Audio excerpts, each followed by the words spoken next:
कि ट्वेल्थ में हमें पढ़ना क्या है। सबसे पहला चीज ट्वेल्थ में हमें पढ़ना क्या है।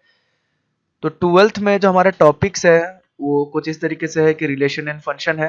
रिलेशन फंक्शन में हमारे पास रिलेशन है, फंक्शन है, बाइनरी ऑपरेशन है, इनवर्स ट्रिग्नोमेट्रिक फंक्शन है। ठीक है। उसके बाद हमारा टॉपिक आ जाता है एलजेब्रा। एलजेब्रा में मैट्रिसेस है, डिटर्मिनेंट है। ठीक है। और ये जो दो टॉपिक लिखा हुआ है नीचे, एडजॉइंट ऑफ इनवर्स मैट्रिक्स, ये मैट्रिक्स के अंदर ही आते हैं। ठीक है, ये मैट्रिक्स के अंदर ही आते हैं, तो इस पे उतना दिमाग नहीं लगाना है। ये साथ ही में है, मैट्रिसेस डिटरमिनेंट इसी के साथ पढ़ाया जाएगा। उसके बाद हमारा आ जाता है कैलकुलस। कैलकुलस के अंदर हमारे पास कुछ कुछ टॉपिक्स होते हैं। ठीक है, जैसे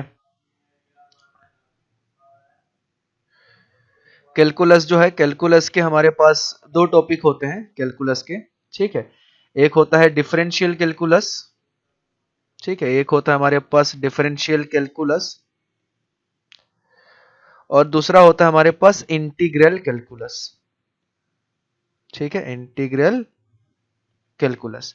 और ये वाला जो पार्ट है ये हमारा डिफरेंशियल कैलकुलस है। इसमें हमें कंटिन्यूटी डिफरेंशिएबिलिटी पढ़ना है सबसे पहला। और आप लोगों को मैं बता दूं, कंटिन्यूटी एंड डिफरेंशिएबिलिटी पढ़ने से पहले हमें लिमिट पढ़ना होगा। ठीक है, और लिमिट अभी तक मैंने आप लोगों को पढ़ाई नहीं है, तो इसलिए जब भी ये चैप्टर स्टार्ट होगा, ये चैप्टर लिमिट के साथ स्टार्ट होगा। ठीक है, ये कोई अलग चैप्टर नहीं है, ये लिमिट का ही एक पार्ट है ये चैप्टर। ठीक है, तो जब हम लोग लिमिट पढ़ पाएंगे तब इसको पढ़ पाएंगे। ठीक है। और डिफरेंशियल कैलकुलस तुम लोगों ने शायद क्लास 11th में भी फिजिक्स में थोड़ा बहुत पढ़ा होगा। इस तरीके से d d x of y वाला जो पार्ट होता है उसको हम लोग डिफरेंशियल कैलकुलस बोलते हैं। Integration of x square D x ऐसे जो रहता है इसको हम लोग इंटीग्रल कैलकुलस बोलते हैं। ठीक है, और ये वाला टॉपिक जो है लिमिट के साथ स्टार्ट होगा। ठीक है, और ये टॉपिक हम एक साथ पढ़ाते हैं कि लिमिट, कंटिन्यूटी एंड डिफरेंशिएबिलिटी। तो इसको तुम 12 का ही टॉपिक मान लो। ठीक है, ऐसे मान के चलो, ऐसा है नहीं बट मान के चलो कि ये तीनों टॉपिक हम लोग साथ में पढ़ेंगे। ठीक है। उसके बाद हमारा टॉपिक आ जाता है डिफरेंशिएशन। डिफरेंशिएशन सबको पता है, बहुत ही बढ़िया, क्लास 11 में फिजिक्स में पढ़ा होगा। D d x of y इस तरीके की चीज है डिफरेंशिएशन। उसके बाद application of derivative. Application of derivative में बहुत सारी चीजें हमारे पास आ जाएंगी, जैसे टेंजेंट्स एंड नॉर्मल है। ठीक है, टेंजेंट्स एंड नॉर्मल्स आ जाएगा। मैंने आप लोगों को ये क्या बोलता है, कोऑर्डिनेट ज्योमेट्री पढ़ा रखा है, तो कोऑर्डिनेट ज्योमेट्री में इस तरीके की चीजें हम लोग देखते हैं हल्का फुल्का। ठीक है, टेंजेंट्स एंड नॉर्मल्स हो गया। उसके बाद increasing function, decreasing function, continuous function, discontinuous, ये सब के बारे में बहुत सारे जानकारी बारे में लेंगे कि उसको हम लोग कैसे निकाल सकते हैं, एप्लीकेशन मैक्सिमा मिनिमा, ये सारी चीजें हम लोग देखेंगे। ठीक है। उसके बाद हमारा जो अगला टॉपिक हमें पढ़ना है वो है इंटीग्रल कैलकुलस। इंटीग्रल कैलकुलस अभी मैंने हल्का सा बताया कि इंटीग्रल कैलकुलस कुछ इस टाइप से रहेगा, एक्स स्क्वायर डी एक्स, इस वाले फॉर्म में जितने भी हमें चीजें दिखते हैं वो सारे इंटीग्रल कैलकुलस होता है। अब इंटीग्रल कैलकुलस पे हमारे पास मेन इंपॉर्टेंट दो चीजें होता है। ठीक है, इंटीग्रल कैलकुलस में हमारे पास दो चीजें होता है। ठीक है, एक होता है डेफिनेट, सॉरी, पहला हमें पढ़ना है इनडेफिनिट इंटीग्रेशन और दूसरा हमें पढ़ना है डेफिनिट इंटीग्रेशन। ठीक है, इनडेफिनिट इंटीग्रेशन में क्या होगा, जैसे यहाँ पे भी आप लोगों को दिख रहा होगा कि सबसे पहले इनडेफिनिट इंटीग्रेशन, उसके बाद डेफिनिट इंटीग्रेशन। ठीक है, और ये जो बीच में है सारे के सारे, ये सब पूरे के पूरे चीजें हमें इंटीग्रेशन वाले चैप्टर में ही पढ़ना है, कोई अलग से नहीं पढ़ना है। ये सारी के सारी चीजें हमें इंटीग्रेशन वाले चैप्टर में ही पढ़ना है। ठीक है, ये सारी के सारी चीजें हमें इंटीग्रेशन वाले चैप्टर में ही पढ़ना है, तो इसलिए इसको अलग से टॉपिक नहीं मानना है, इसको एक ही टॉपिक मान के हमें चलना है। ठीक है, और उसके बाद एक इंटीग्रेशन का एप्लीकेशन आता है जिसको हम लोग बोलते हैं एरिया। इंटीग्रेशन का एक एप्लीकेशन आता है जिसको हम लोग बोलते हैं एरिया। ठीक है, इंटीग्रेशन का एप्लीकेशन हम लोग यूज करते हैं, उसको हम लोग बोलते हैं एरिया। उसके बाद कैलकुलस का एक आखिरी टॉपिक आता है जिसको हम लोग बोलते हैं डिफरेंशियल कैलकुलस। ठीक है, जिसको हम लोग बोलते हैं डिफरेंशियल कैलकुलस। और ये पूरा का पूरा पार्ट जो है ये डिफरेंशियल कैलकुलस का ही पार्ट है। ये पूरा का पूरा पार्ट जो है ये डिफरेंशियल कैलकुलस का ही पार्ट है, इसको अलग नहीं समझना है। ठीक है, उसके बाद इंपॉर्टेंट टॉपिक आता है वेक्टर एंड 3D। इन दोनों को हम लोग साथ में ही पढ़ते हैं, दोनों बहुत ही सिमिलर टाइप का टॉपिक है। ये इसके बीच के सब टॉपिक दिए हुए हैं, तो ये सब पे इतना ध्यान नहीं देना है, जब हम लोग पढ़ेंगे ये सारी चीजें आ जाएगा। हम इन दोनों को साथ में मिला के पढ़ते हैं, जब भी पढ़ते हैं इसको हम लोग वेक्टर एंड 3D के नाम से जानते हैं, वेक्टर एंड 3D के नाम से जानते हैं। इन दोनों को हम लोग साथ मिला के ही पढ़ते हैं। ठीक है, उसके बाद हमारे पास आ जाता है आखिरी टॉपिक प्रोबेबिलिटी, और एक टॉपिक आता है हमारे पास जिसको हम लोग बोलते हैं प्रोबेबिलिटी और लीनियर प्रोग्रामिंग। ठीक है, वो मैंने इधर नहीं लिखा है, उसको बता देंगे। प्रोबेबिलिटी, ये सारे के सारे टॉपिक जो है हमें प्रोबेबिलिटी के अंदर ही पढ़ना है, तो कोई दिक्कत नहीं है, ये कोई अलग टॉपिक नहीं है, सबका सब प्रोबेबिलिटी का सब टॉपिक है। और एक टॉपिक आएगा हमारे पास जिसको हम लोग बोलेंगे लीनियर प्रोग्रामिंग। ठीक है, लीनियर प्रोग्रामिंग के नाम से एक और टॉपिक हमारे पास आएगा। ठीक है, तो ये सारे के सारे कुछ टॉपिक्स है जो हमें पढ़ने हैं क्लास 12th में। ठीक है, इससे ज्यादा टॉपिक हमें नहीं पढ़ना है। और क्लास 11th के एक दो टॉपिक हमारे बचे हुए हैं, जैसे हम लोग अभी कुछ एक टॉपिक पढ़ रहे थे बाइनोमियल डिस्ट्रीब्यूशन वाला। ठीक है, बाइनोमियल डिस्ट्रीब्यूशन ये टॉपिक हम लोग पढ़ रहे थे, तो इस टॉपिक को भी जितना बचा हुआ है उसको भी हम लोग कंप्लीट करेंगे, बट इसको अब अलग से बना लेना। मैंने बताया था कि ऑनलाइन जब भी स्टार्ट करेंगे हम लोग 12th वाला चैप्टर स्टार्ट करेंगे। ठीक है, चलिए, सबको समझ में आया कि क्या क्या टॉपिक हमने बताए हैं, क्या क्या टॉपिक। कोई प्रॉब्लम आ रहा है किसी को? कोई नहीं दिखाई दे रहा है स्क्रीन? Any problem? आप लोग को स्क्रीन दिख रहा है या नहीं दिख रहा है? बताएंगे, कमेंट सेक्शन में लिख के बताएंगे।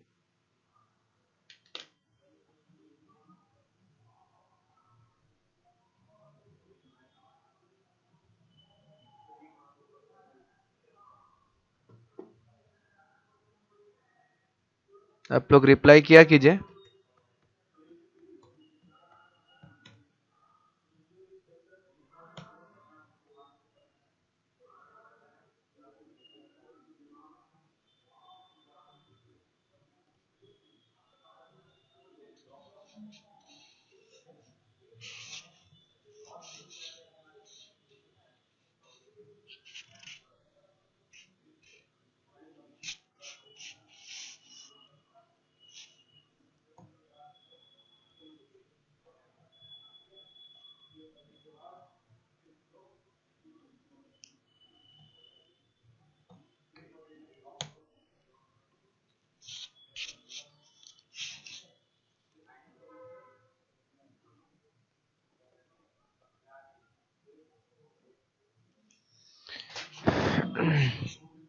चलिए, कुछ इंपॉर्टेंट चीजें नहीं था, हम लोगों ने टॉपिक्स के बारे में पढ़े थे कि क्या क्या टॉपिक हमें पढ़ना है। ये मैं पीडीएफ आप लोगों को भेज दूंगा। ठीक है, तो इसका कोई दिक्कत नहीं है, टॉपिक के बारे में हम लोगों ने डिस्कस किया था। मेन चीजें हमें डिस्कस करना है कि हमें क्या पढ़ना है, क्या चीजें करना है। ठीक है, मेन चीजें हमें उसके ऊपर डिस्कस करना है, तो इस पे इतना लोड नहीं लेना है। ठीक है, हम हल्का सा टॉपिक का इंट्रोडक्शन कर लेते हैं कि हमें जो पढ़ना है उसको हल्का सा टॉपिक का इंट्रोडक्शन हम लोग कर लेते हैं। ठीक है, चलिए थोड़ा सा पढ़ लेते हैं। अभी टॉपिक के बारे में इंट्रोडक्शन हो गया। अगर अभी भी किसी को स्क्रीन नहीं दिखाई दे रहा होगा तो एक बार बताइए, क्योंकि फिर हम लोग स्टार्ट कर देंगे तो पता नहीं चलेगा। स्क्रीन और साउंड दोनों चेक कर लीजिए आप लोग कि साउंड भी आ रहा है या नहीं आ रहा है।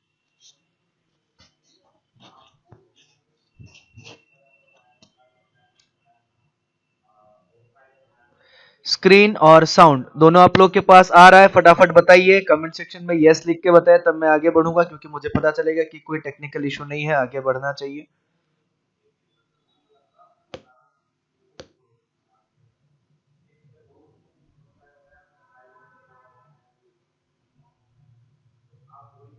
चलिए, बहुत बढ़िया, फिर स्क्रीन और साउंड दोनों आ रहा है, इसका मतलब हम लोग आगे बढ़ सकते हैं। मैंने बताया था हम लोग जो पहला टॉपिक पढ़ेंगे उसका नाम होगा डिटर्मिनेंट। ठीक है, जो पहला टॉपिक पढ़ेंगे उसका नाम होगा डिटर्मिनेंट। ठीक है, हमारा जो चैप्टर है, हमारा चैप्टर का नाम है, आज बस बेसिक सा हम लोग इंट्रोडक्शन पढ़ेंगे डिटर्मिनेंट के बारे में। ठीक है, डिटर्मिनेंट में हमें जो डेफिनेशन है, सबसे पहले डेफिनेशन लिखते हैं। डिटर्मिनेंट का डेफिनेशन, डेफिनेशन हमें बताता है इट इज एन अरे of numbers, algebraic expressions, trigonometric expressions, etc. placed between two vertical lines in a square form which corresponds to a value. ठीक है, इसका मतलब क्या है, ध्यान से समझना। सबसे पहले बोला गया इट इज एन अरे। अरे का मतलब होता है अरेंजमेंट। ठीक है, अरे का मतलब क्या हो गया? अरे का मतलब हो गया अरेंजमेंट। अरे का मतलब हो गया अरेंजमेंट। ठीक है, इट इज एन अरे ऑफ नंबर्स, एल्जेब्रिक एक्सप्रेशन, यानी कि या तो नंबर का या एल्जेब्रिक एक्सप्रेशन का, ट्रिग्नोमेट्रिक एक्सप्रेशन का या लॉगरिथम का, किसी का भी क्या होगा, एक अरेंजमेंट होगा placed between two vertical lines. यानी कि मान लो एग्जांपल के तौर पे अगर हम लोग देखते हैं तो दो वर्टिकल लाइन पे कुछ ना कुछ रखा जाएगा, ठीक है, उसके बीच में या तो नंबर्स का अरेंजमेंट होगा, या तो ट्रिग्नोमेट्रिक का अरेंजमेंट होगा, या तो लॉगरिथम, कुछ भी हो सकता है, ठीक है। और जिसको स्क्वायर फॉर्म में रखा जाता है, स्क्वायर फॉर्म का मतलब क्या हो गया, जैसे 2 3 4 5 ऐसा मैंने लिख दिया। अब इसको हम स्क्वायर फॉर्म तब बोलेंगे जब इधर भी दो नंबर हो, इधर भी दो नंबर हो, इधर भी दो नंबर हो और इधर भी दो नंबर हो, सबका सब मतलब बहुत बड़े तरीके से स्क्वायर की तरह हर तरफ सेम नंबर दिखने लगे, तब हम इसको बोलेंगे स्क्वायर फॉर्म में, ठीक है। अब मान लो एक और एग्जांपल हम लोग ले लेते हैं, एक और एग्जांपल ले सकते हैं, जैसे इस तरीके से मान लो ऐसे ले लिया, sin 2 theta cos 2 theta 0 0 cos 2 theta sin 2 theta ऐसे ले लिया, ठीक है, 0 0 cos थीटा ऐसे ले लिया मैंने। अब ये ट्रिग्नोमेट्रिक एक्सप्रेशन है, बट इधर क्या दिख रहा है, इधर भी 3 नंबर है, इधर भी 3 नंबर है, इधर भी 3 नंबर है, इधर भी 3 नंबर है, इधर भी 3 नंबर है, इधर भी 3 नंबर है। हर जगह जब 3 नंबर है तो यानी कि ये स्क्वायर फॉर्म में अरेंज हो गया। और उसके बाद आखिरी चीज बोला गया है which corresponds to a value, यानी कि ये जो डिटर्मिनेंट होता है ये कहीं ना कहीं एक वैल्यू को रिप्रेजेंट करता है, ठीक है। वो वैल्यू क्या होता है, कितना होता है, किस तरीके से होता है, उसको हम लोग आगे देखेंगे, बट उससे पहले कुछ चीजें और समझ लेते हैं, ठीक है। उसके बाद हमारे पास आ जाता है रोस एंड कॉलम्स, ठीक है। अब ये रोस एंड कॉलम्स क्या होता है उस चीज को देखने की कोशिश करते हैं। सबसे पहले हम लोग देखते हैं रोस एंड कॉलम्स क्या होता है। हम एक डिटर्मिनेंट ले लेते हैं एग्जांपल के तौर पे 2 1 0 -3 4 5 9 2 6 हमने एक डिटर्मिनेंट ले लिया। अब यहाँ पे क्या हो रहा है, लेफ्ट टू राइट बहुत सारे नंबर लिखे गए हैं, जैसे 2 1 0 3 4 5 9 2 6, और अप से डाउन भी बहुत सारे नंबर लिखे गए हैं 2 3 9 1 4 2 और 0 5 6। जो लेफ्ट से राइट तक लिखा गया है उसको हम लोग बोलते हैं रो। ये सारे जो नंबर है इसको हम लोग बोलते हैं रोज। जो लेफ्ट से राइट से आता है उसको हम लोग बोलते हैं रोज, ठीक है, जो लेफ्ट टू राइट आता है। और जो अप से लेके डाउन आता है उसको हम लोग बोलते हैं कॉलम्स, ठीक है। यहाँ पे टोटल 3 रो हैं तो इसको हम लोग नाम दे देते हैं R1 R2 एंड R3, ठीक है। और यहाँ पे 3 कॉलम्स भी हमें दिखाई दे रहे हैं तो उसको हम नाम दे देते हैं C1 C2 और C3, ठीक है। तो ये हमारे रोस हो गए और ये हमारे कॉलम्स हो गए, और इसके अंदर जो नंबर दिखाई दे रहे हैं 2 1 0 3 4 5 9 2 6, ये सबको हम लोग बोलते हैं एलिमेंट्स, ये सबको हम लोग बोलते हैं एलिमेंट्स। ये जो अंदर में पूरा का पूरा आ रहा है इन सबको बोला जाता है एलिमेंट्स, ठीक है, इन सबको बोला जाता है एलिमेंट्स।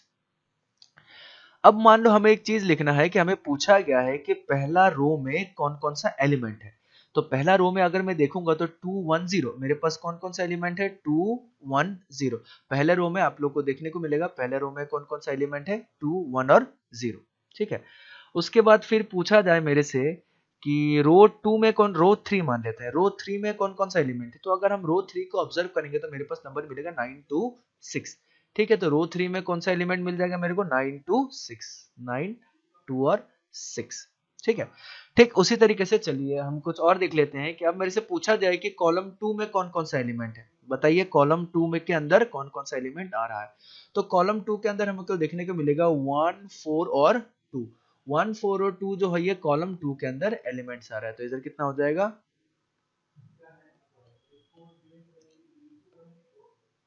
1 4 और 2, ठीक है। तो ये हमारा हो गया कॉलम्स 2 के अंदर एलिमेंट।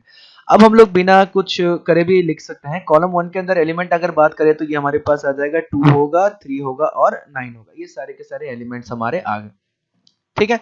तो ये हो गया हमारा रोज एंड कॉलम्स। अब सबसे इंपॉर्टेंट पॉइंट एक नोट्स के रूप में हमें लिखना है, जो सबसे इंपॉर्टेंट पॉइंट है, ठीक है, कि कोई भी अगर डिटर्मिनेंट है, ठीक है, उसको हम लोग स्क्वायर फॉर्म बोले थे। अभी थोड़ी देर पहले हमने पढ़ा था कि स्क्वायर फॉर्म के नाम से डिटरमिनेंट जो होता है वो स्क्वायर फॉर्म में होता है, डिटरमिनेंट जो होता है वो स्क्वायर फॉर्म में होता है, ठीक है। तो स्क्वायर फॉर्म बोलने का मतलब है कि number of rows equal to number of columns, ठीक है। इन ए डिटर्मिनेंट, इन ए डिटर्मिनेंट हमें क्या पता चलता है, number of rows is equal to number of columns, number of rows equal to number of columns, बहुत ही इंपॉर्टेंट पॉइंट है। Number of rows equal to number of columns, ठीक है, number of rows equal to number of columns रहेगा इसमें, ठीक है। रोस of column जो है वो सेम नंबर के रहेंगे,